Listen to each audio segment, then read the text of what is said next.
everyone. Welcome to this episode of Fit Fuel Female. I am so glad that you're here with me today. You know, this week I've been thinking a lot about ambition and ambitious women. I think we're just built different. And when I say ambitious, I don't mean cold or career obsessed or choosing success at the expense of everything else. I feel like ambitious women sometimes get put into that category. Ambition to me, it's wanting a life that's big in every direction. A life where your work matters, where your kids, they feel deeply loved, where your marriage feels like partnership and not logistics, where you still exist as a whole human inside your own life. Ambition isn't about doing more. It's actually about becoming more, expanding who you are, even when it's inconvenient, uncomfortable, stretching, or exposing. But here's the part I just don't think we say out loud enough. Living a big life, it's really hard. Waking up at 5 a.m. to work out, hard. Showing up at your job and at home, hard. Keeping your marriage strong when two people are both building, hard. Being emotionally present when your mind is full, hard. And finding time for yourself in the middle of it all, I think that's the hardest of it all. This season, our 30s and 40s, they call it our prime, and they're not wrong. Our prime earning years, our prime leadership years, but also our prime motherhood years. The years our kids are forming their core, the years they're watching how we move, the years where who we are becomes part of who they become, the years where we're all just trying our best to not mess them up, while also not losing ourselves in the process. We're building our careers while we're building our children's childhood. And there's a lot of pressure in that. But pressure doesn't mean you're failing. Pressure just means your life is full of things that matter. And this past week, I felt that. I had been sick for over 8 days. Seems to be the usual for me lately. No voice, exhausted, fatigued in a way that even just being feels heavy. I was still working, I was still parenting, I was still trying to show up and be myself and push through it all. And oh, yeah, it was also Halloween week. You all know the 5 p.m. trunk or treat at school, the 9 a.m. Halloween parade for my daughter, trick or treating later that night, none of which shows up on a performance review, by the way, but all of which my kids will absolutely remember. And listen, it took effort. Rearranging calls, stepping out of meetings, showing up tired, showing up not at my best, but still finding a way to show up. I was there. I stood in the hallway for the parade. I held the pumpkin bags. I took the pictures. I took the videos. I laughed. I even cried. I saw them. They saw me. And when the night ended, my daughter, still in her little Moana costume, curled up next to me in bed. She was on a sugar crash. I, however, was on a week crash. And we both fell asleep at 8:30 p.m. on a Friday night. But there was nowhere else that I wanted to be. Because ambition, it's not about chasing anymore. It's about choosing. Choosing what matters, choosing where you show up, choosing presence over performance, choosing your life, the one you're building, the one you're living, all at the same time. And that's what we're talking about today. What it really means to be an ambitious woman in this season. Not perfect, not effortless, not doing it all, but choosing well, with intention, with your heart, and with all the grace in the world for the very messy parts. Which leads me to my first lesson. Ambition, it doesn't go away, it evolves. For most of my life, all I wanted to do was rise. I loved the work. I loved leading. I loved being the woman in the room doing big things. I had my kids later in life because I was focused on my career. I traveled the world. I chased the title because I believed the title just meant that I was worthy. And then one year, everything hit at once. I was in Spain for work and I realized I had gone over 24 hours without speaking to my kids, and something in me just cracked open. That same year, I spent Thanksgiving on calls. Christmas morning, I had an hour or two to open gifts and then 4 hours of meetings and emails later. On paper, I was thriving, but inside I knew this cannot be the way, and it will not be the way. So I did what I think most people avoid. I walked away. And not just from the job. I walked away from a lot of money, life-changing money. But that money, it wasn't going to buy my kids' childhood. It wasn't going to buy presents. It wasn't going to buy peace for them or for me. So I took a sabbatical that year. I really needed to remember who I was. My family needed to remember me. And when I came back, I didn't come back smaller. I didn't come back less ambitious. I came back really clear. I knew what I wanted, but most importantly, I knew what I wasn't going to settle for. I still travel. I still have a very high demanding career because I like what I do, but I work really hard to not miss the moments that matter. Recently I read an article that stopped me in my tracks. Women are leaving the workforce in numbers we honestly haven't seen in decades. And it's not because they lack ambition, it's because their lives are not held by the structures they're working inside. And every single story hit me. The mother who gave birth and didn't feel supported, so she had to quit. The C suite woman who stepped down because being always on was breaking her and leading her to burnout. The woman who left because childcare costs more than her paycheck.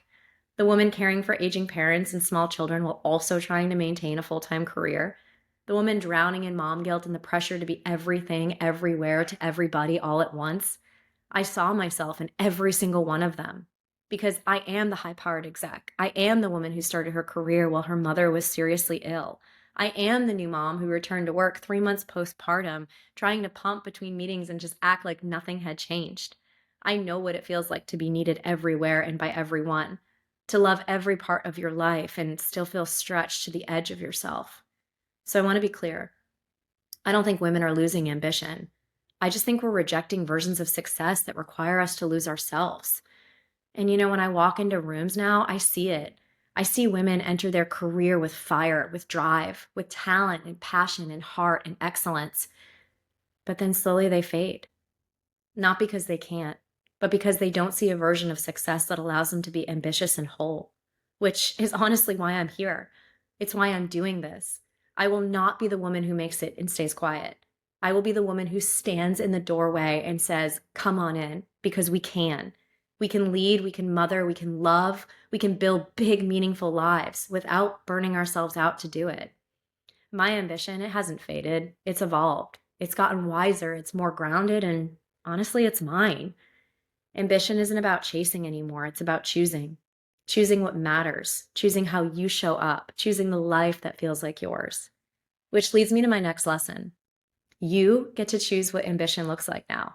And I think that's pretty cool. For me, ambition looks like fitness. I choose 6 a.m. workouts, not to impress anyone, not because I'm an overachiever, but because that hour, it belongs to me. It's where I feel strongest and clearest. Career. I am so done chasing titles. I don't even know what titles are anymore. I mean, you go on LinkedIn and half the time the title doesn't really align to what the person does or is. I crave impact, alignment, purpose. Friendships. I keep my circles tight. I choose women who pour back into me, not people who drain me. Goals. I chase goals that God places on my heart, not the ones the world tells me to want. This podcast, for example, I don't know where it leads. I just know that it's mine to build, and I know that I have something to share that can make an impact, and there are so many people out here who need to hear it. Family, my family is my why, always. Not in a performative Instagram way, in an I actually want to be here way. I haven't lost ambition. I'm reclaiming it. Which leads me to my power move for the week. I want you to look at your life this week, gently, honestly, and notice one thing you are only doing because you feel like you should. Not something you love, not something that supports you, not something that aligns with the woman you're becoming, just a should. I don't know, it might be a commitment you no longer have the capacity for, a role that you've outgrown, a social expectation you're just so tired of performing, it's exhausting, a standard you set for a version of you that doesn't exist or serve you anymore. And this week, I want you to release it. Not forever, not dramatically, not with a speech or permission or guilt, just quietly, calmly, without apologizing. Let it go, just enough to feel your shoulders drop and your breath deepen. Because sometimes the bravest thing an ambitious woman can do is stop caring what was never hers. So what's been fueling me this week? Well, a lot of tea, a lot of soup, and the fact that the urgent care nurses now greet me like I'm a rewards member. I walked in this week to urgent care and the nurse just goes, "Hey, Kristen, room 3 is open. How are the kids? How's the podcast?" Like, I basically have a preferred customer rate at this point, and next visit might be free. And then the plot twist of the week, the doctor comes in, looks at me and says, "Hey, good news, you don't have strep throat. I'm going to prescribe a steroid and a hot toddy." I just kind of stared at her. "I'm sorry, as in the drink?" She nodded, completely serious, zero hesitation. And then she asked, "Do you have any whiskey at home?" Ma'am, I was not prepared to be medically evaluated on my bar cart inventory, but yeah, I do. And then I looked at her and just said, "Is this a joke?" She looked at me and she said, "No. Tonight, make the hot toddy, go to bed early, take the steroid in the morning. Your body needs rest more than medication." And for the first time in weeks, I felt seen. And then for the finale, she looked at me and she says, "Do you need a doctor's note for work?" I came so close to saying yes. Like, "Yes, actually, could you please inform corporate America that I need to go lie down with honey, lemon, a heated blanket, and the physician ordered hot toddy? Thank you so much." So, what's been fueling me right now? Tea, soup, the hot toddy that was, in fact, medically sanctioned, and permission to just, I don't know, not be superhuman. Small things are really big things for me in this season, and I'm letting them be enough. So, wherever you are in your season, whether you're rising, rebuilding, recentering, or just trying to make it through another day without losing yourself, I see you, and I want you to remember this. You don't have to choose between being powerful and present. You get to be both.